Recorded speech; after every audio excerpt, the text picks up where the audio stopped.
Um, okay. So, starting out this week, I told you guys, we were going to have a pretty volatile week, because of the debate. Um, the debate did not disappoint, when it came to the market aspects of it. Because if you guys are paying attention to US 30 last night, US 30 made some moves like it would have made, um, during New York session. It was making New York session-esque moves during Asian session, which doesn't really happen. Asian session is supposed to be the slower session. It's supposed to be the segue into London. Um, so the markets moved last night. The markets moved last night because there was a lot of polls that were going on. So last week I was telling you guys that there were going to be polls, a lot of analysis going on after the debate, talking about body language, talking about the topics, talking about how the sentiment of the people. So they had like a whole analysis that came on last night at 11. If you got a chance to watch it, you got a chance to see it. They did polls depending on which news station you watch, and that's why I put it in the group chat earlier today. It's not information that people just keep in their minds all the time. I'm a nerd. I like stuff like that. I like knowing because it really helps me to make a well-rounded, informed decision. um, Knowing who owns a news station and knowing who owns a newspaper will help you to see what the bias could possibly be. So last night after the debate, I watched it on CBS. CBS went right in digging at Trump. Like they just like literally as soon as the host, the anchor came on, like that's the first thing they did. But if you flip to Bloomberg, Bloomberg wasn't even phased. It was almost as if the debate never happened. Partly because Bloomberg is a very is global. They were in a different session. Technically, the market was in a different session, so they weren't focusing on U.S. news. They did highlight it. They talked a little bit about it, but it wasn't until later. Asian session had just opened up. They were trying to get Asian session news out there. ABC was talking about it. Um, Pretty much every channel you went to was talking about it. There was actually on Cartoon Network a commercial about the debate and some of the topics they were going to be talking about. And it was the craziest thing because there wasn't really a channel you could have gone to wasn't talking about it. But knowing helps you to see bias. ABC News, um, can't remember if I posted this one in the group or not, but they're owned by Disney. But the news portion is owned by this guy, and essentially, him and Trump are friends, but Trump still kind of bashes the news stations and bashes ABC, but they're friends. Like they're really close friends, and you can't really get this guy to say anything point blank negative about Trump. He just says, "Oh, it's hard to hear him say those things about the media," and that's it. As for newspapers and stuff, um, Jeff Bezos owns the Washington Post. And if you've been following news about Amazon and Jeff Bezos and Trump, Trump doesn't really like Jeff Bezos all that much. So that would give Jeff Bezos a reason to allow or have his news team allow negative press about Trump and not really stop it. So that's the reason why I bring these things up. When the polls came out last night, you could tell who owned what because there were some polls that were saying, "Oh, Trump did so well," and then there were other ones that Biden did so well, and then the opposite. Um, Topics that they talked about. They have a select number of topics. They have to stick to the topic. They have to stay within like a certain, they were supposed to stay within a certain range of that particular topic. So I heard people today talking about, why didn't Trump talk about the platinum plan? He wasn't allowed to. He was already told that that would be something he could talk about at a future date, because when they get the topics, um, that Trump's been through this before, Biden's been through this before, so they both kind of know what the rules are and how it's supposed to be. But as a consequence of how chaotic things were last night, um, the actual board that puts together the rules for how the presidential debate is supposed to be run, it's like a whole committee. They're actually going to rewrite the rules for how the next two debates are going to be run. One of them, in my opinion, should be that the host has a mute button for their mics. Potentially the host having a gavel. Um, I feel like there's a lot of little things.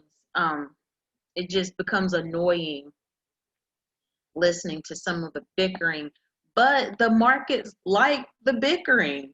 If you look at when, um, if you look at the points and times that were kind of emotionally charged, the market liked that.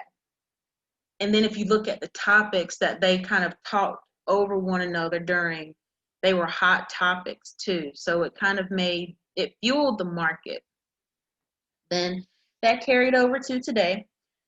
Um, Trump was fairly happy today because a lot of the things and a lot of the points that he was trying to make last night, kind of came to, like, there were numbers to back up what he said. So um, I'm going to skip over the Swiss franc news. It was great. I told you guys Swiss franc news was going to be great because they have a very stable economy, nothing really going on with them. Yeah.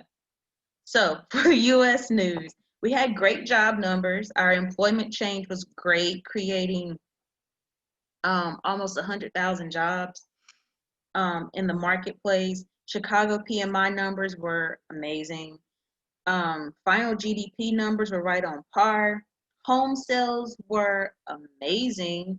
So when Trump did his little press conference today, like, what could he say? I mean, he was like, we have a great economy.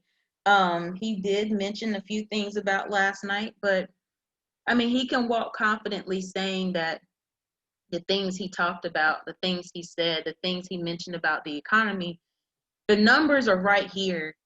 Um, yeah, I have a lot of people that'll say, oh, well, how do you know the numbers are doctored? Like, all these agencies that put these numbers out, they're not all government agencies. Like ADP is an independent third-party agency. And their numbers are great for jobs. So that I can only imagine now Friday when the government number comes out, job numbers are going to be great on Friday. That's the thought process. Um, so oil numbers were great today. There were no complaints whenever it came to the economy today, except for the fact that um, there are several large U.S. corporations that are starting to cut jobs. Here is why that is super, super, super important. And I want you guys to write this down because it's going to come back again. And it's going to come back again and again and again. One of these is going to come back again in a month from now. Just telling you. So,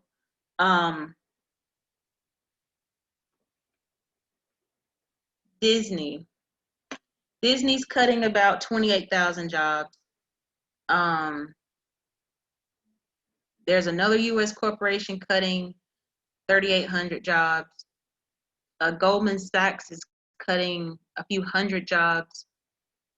We have an airline who received a bailout. This is the one that's important. American Airlines received a bailout. And you guys remember whenever Jerome Powell and Stephen Mnuchin was giving the money to these airlines to bail them out at the beginning of the year. They were not allowed to cut jobs before a certain date. Well, we're at September now. It's almost October. October's tomorrow. Um, so now they're at the point in time where their time is up. So now they're going to start cutting all these jobs. American Airlines is going to start cutting into the thousands. And so all of these aren't layoffs. These are like job cuts. Like they are completely leaving the market altogether. Why is that important? I said this number is going to be important from a month from now because we're in NFP week. We get another NFP about a month from now. You got to take into account that we have corporations getting ready to cut about 100,000 jobs. So all those jobs that we just gained based off the ADP report, we're probably going to lose those next month if we don't get job growth. Couple other things about job growth and where we're going as a people. The stimulus package. So the stimulus package is what everyone is waiting on, individuals and corporations, because this money is what could help save a lot of people, especially these people who are now going into these situations where they're going into the holiday season with no job. Congress still doesn't really have a stimulus package. They've passed little bits and splintery pieces of stuff, but it's not a package. It's nothing all together. So you still have people that are going to be stranded. The other thing about this stimulus package and another thing about these people losing their jobs at this point in time is that if at the beginning of the whole coronavirus stimulus package and government funding, when that all started, we talked about it a little bit. There was a period of time where, and it's still going on, like you could still claim it if you needed it, where the government said, or you could go to your private lender and say, hey, I'm having hardship. I need, forbearance on my mortgage. If you did that earlier in the year and you did it through a government program, you have to start paying tomorrow or in the month of October is when you have to start repaying that money. It didn't get added on to the end of your mortgage. There were some deals and some places where you could actually get it added on to the end. If you went through the government, you have a certain amount of time to repay. So those people are going to have to start repaying. If you claimed it now, you wouldn't have to start repaying until next year. And then if you claimed a severe hardship, you could have it added on to the very end or tacked on to the end. Why is all of that important? The stimulus, the mortgage, people losing their jobs. These are people losing their jobs. These are people who haven't had jobs. This is a tightening of funds at the very beginning of what is considered to be the holiday season, because for retail, holiday season starts at the very beginning of the fourth quarter. It's October, it's fall. Halloween things are out. They're starting to put out Thanksgiving things now. So this is the time of the year where they're expecting people to come in. Retail numbers are numbers that we look at on a monthly basis. So if you took out the mortgage forbearance and deferral at the beginning of the year, you're going to have to start repaying, which means that you're probably not going to have quite as much money for the holiday season, for holiday spending. If you just lost your job, now you're trying to hold on to your money because you're worried about what could possibly happen. What if I don't get money? What if I don't get unemployment? What if unemployment takes a while? So you're hesitant to spend. And the only person or the only people who could possibly benefit in this situation are people who didn't take forbearance or deferral and they did it now and they took it out and used that money for holiday spending and kind of used it as a loan. I wouldn't do that, but I mean, it would be almost like an interest-free type loan. Those are the only people who are going to have some type of advantage. But for us, what that's going to mean is when we're starting to look at holiday spending, when we start looking at these numbers, not in December, because remember, the quarter technically does not end, and the time for holiday spending technically does not end um, until like uh, December the 29th, because you have to get through the weekend or the few days after Christmas for those after Christmas sales, and then they start really looking at the numbers. So in January of next year, we're going to be looking at these numbers and we're going to be trying to see like, okay, were people really hurt and affected going into the last quarter because of all of those things I just mentioned? That's one of the debates and that's one of the topics that they're talking about right now for the second stimulus package. Because if they don't provide a second stimulus now, and then we get into the holiday season and people don't spend, trying to provide a stimulus package in January is not going to be beneficial at all because our economy is already would have already started contracting, getting smaller, not running as efficiently because people stopped spending already. So a lot of these companies are going to know these things, know what the sentiment is based on Black Friday shopping and then Christmas shopping, the days and the weeks right before Christmas and then like the day after. So we're going to be looking at this stuff. I'm telling you, that's why I said to come. Like we're going to be looking at this stuff for a while, putting all these numbers together, because I'm telling you, if we don't get a stimulus package and with all of that stuff that I just told you, January is going to be rough. We're going to start 2021 just the same way we started 2020. But then it's going to be rough because you're either going to have a president who is brand new or is new into the office trying to fix the situation, or a president who was already in office trying to backpedal through the situation and then trying to be super aggressive with trying to fix the economy all over again. So it's scary to have stuff like that happen in January because typically the market dips in January anyway after a presidential election, because of the uncertainty of what happens during elections, during the ballot counting. All that stuff carries over into January, believe it or not. So, like I said, we'll be looking at that stuff going forward. All right. Thursday of this week, now that I've done taking you guys into 2021, we're going to bring it back to 2020. So starting tomorrow, um, we're going to be getting all of the industry news, the industrial news.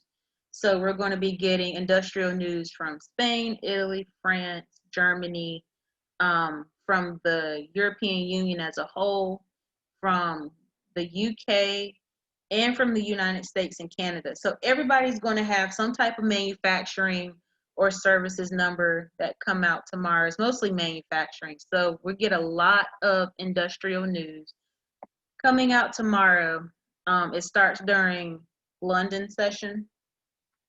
These items are not orange or red, but it's the main focus of tomorrow's news. Everybody, almost every currency that we look at has this news coming out tomorrow. Also for the US tomorrow, we have personal spending.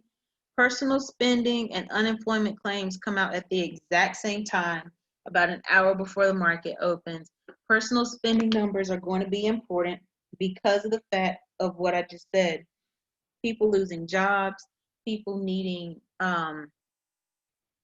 income, stimulus, people being uncertain about what the future is like. When people are uncertain about what the future is going to be like, they don't spend money, which means that the economy does not grow and it doesn't move.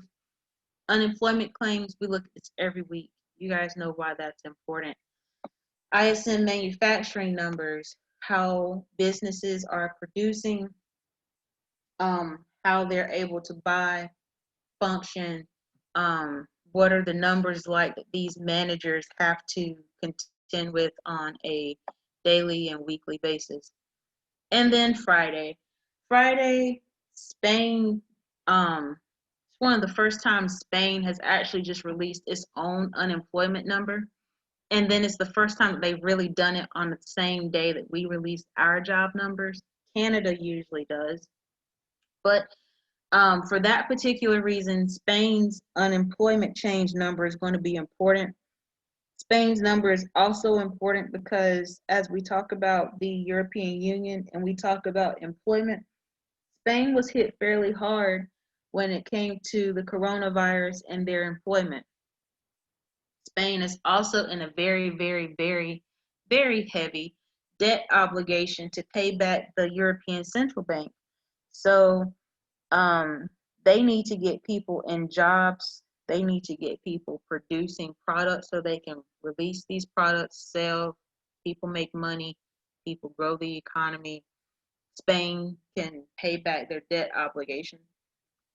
And then for the United States, this news item is going to be a serious carryover from the debate last night because um, one of the questions that was asked was something to the effect of, um, you know, how Trump has done during the coronavirus and economic growth and that sort of thing.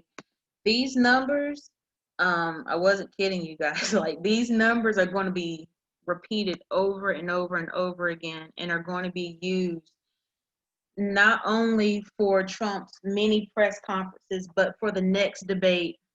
So you're going to hear these numbers over and over again. So just when these news items come out, look at them, pay attention to them.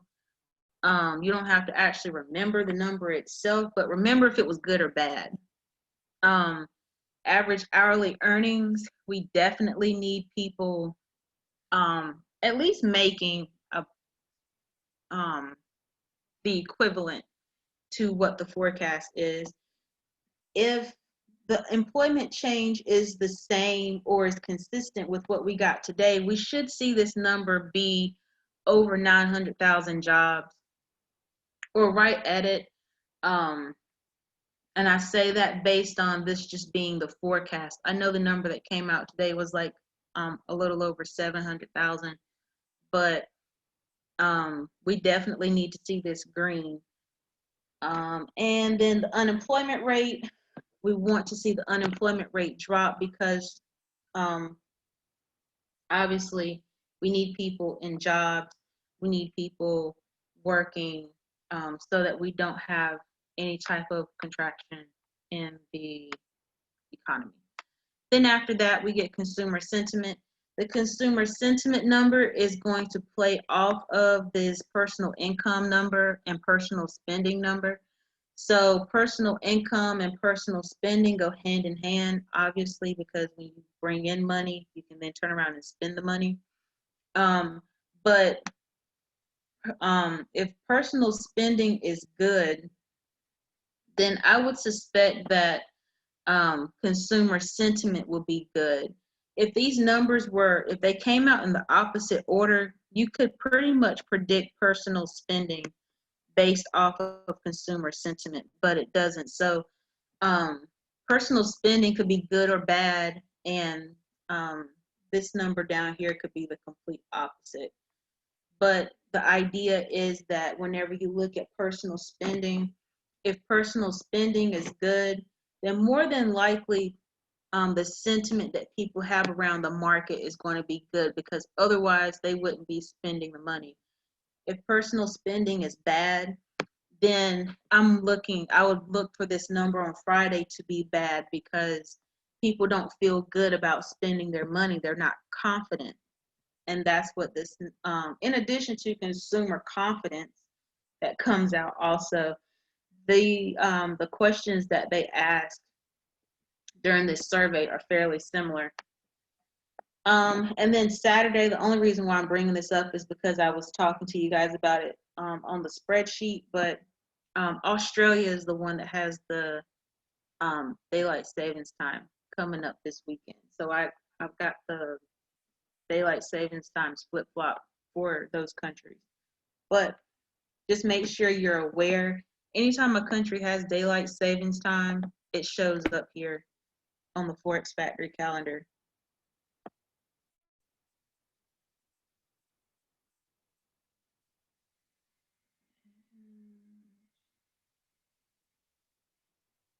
I skipped ahead to next week. I just wanted to see um, if there was just anything important that was coming out next week that might get focused on this week in the news.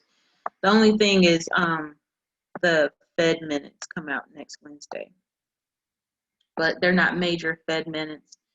But it's Fed news, so it's going to be read. All right, so that's the news for you guys. If anybody has any questions about anything, you guys can put those in the chat. Just make sure that you're paying attention to all of the news, all of the things that come out in the polls about the sorry, like just slipped my mind, about the debate last night. I know we're all kind of like over it, and if you watched it, you're probably tired of talking about it, hearing about it. But one thing that's important